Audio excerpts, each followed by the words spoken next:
রাজ্য সরকারের দেওয়া দুর্গাপুজোর অনুদানের 85,000 টাকা চেক তুলে দেওয়া হলো পুজো কমিটিগুলির হাতে। এদিন নদিয়ার শান্তিপুর থানার এই চেক প্রদান অনুষ্ঠান অনুষ্ঠিত হয়। এদিন শান্তিপুর থানা এলাকার 126টি পুজো কমিটির হাতে এই চেক তুলে দেওয়া হয়। এই চেক প্রদান অনুষ্ঠানে শান্তিপুর থানার ভারপ্রাপ্ত আধিকারিক সুব্রত মালাকার সহ থানার একাধিক পুলিশ আধিকারিকরা ছাড়াও 126টি পুজো কমিটির সদস্যরা উপস্থিত ছিলেন।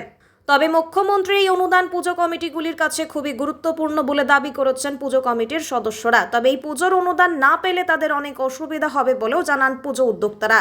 অন্যদিকে মহিলা সমিতির পুজো উদ্যোক্তারা জানাচ্ছেন, রাজ্য সরকারের এই অনুদান শুধু পুজোর ক্ষেত্রে নয়, বিভিন্ন সামাজিক কর্মক্ষেত্র কাজে লাগাবেন তারা আশাবাদী আগামী বছরগুলিতেও আরও হয়তো অনুদানের আর্থিক সংখ্যা বাড়বে। একটা সময় পুজো কমিটিগুলি অর্থের অভাবে অনেক কিছুর সংকটে পড়তে হয়েছিল তাদের, কিন্তু রাজ্য সরকারের এই অনুদান পাওয়ার পর থেকে অনেকটাই সচ্ছল হয়েছে বলে তারা জানান।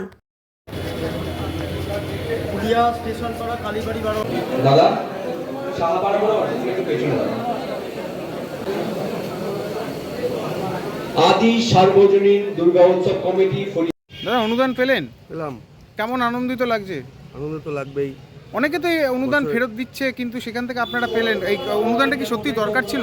অবশ্যই আমাদের মতন ছোটোখাটো পুজো কমিটির জন্য অনুদানের উপরে নির্ভর করে পুজো করছি আমরা। কত বছরের পুজো আপনাদের? আমাদের আজকে 49 বছর। কত পাচ্ছেন? এবার 85,000। কি করবেন এটাতে? আমরা দান খয়রাতি হিসেবে ব্যবহার করব, বস্ত্রদান করি, গরিব দুস্থদের সাহায্যে আমরা ব্যবহার মন্দির করি। কিংবা ঠাকুরের কোনো গহনা এই ধরনের কোনো উন্নয়ন হবে এই টাকা দিয়ে? আচ্ছা, এই যে মুখ্যমন্ত্রীর যে এই যে প্রয়াস এবং এই যে মুখ্যমন্ত্রী যে আপনাদের জন্য যা পুজো কমিটিগুলোর জন্য যেরকম বিদ্যুৎ বিলে ছাড় এবং তার সাথে এই যে অনুদান বরাদ্দ করেছে, এই মুখ্যমন্ত্রীর এই উদ্যোগকে কি বলবেন? সাধুবাদ জানাই, অবশ্যই ভালো উদ্যোগ। এটা কি মানে যে পরিমাণ অর্থ দেওয়া হচ্ছে সেটা কি যথাসম্মত, না আরও বেশি আপনারা আকাঙ্ক্ষা রাখেন? যখন যেরকম পরিস্থিতি সেইভাবে যেটা অনুদান দিচ্ছে আমরা সেটাতেই সাফল্য। গত বছর পেয়েছিলেন কত? আগের বছর কত পেয়েছিলাম? 60,000। আপনার নাম? বিশ্বজিৎ শাহ, বাড়ি? ফুলিয়া কলোনি, বিদ্যাসাগর বিদ্যাপীঠ দুর্গাপূজা কমিটি।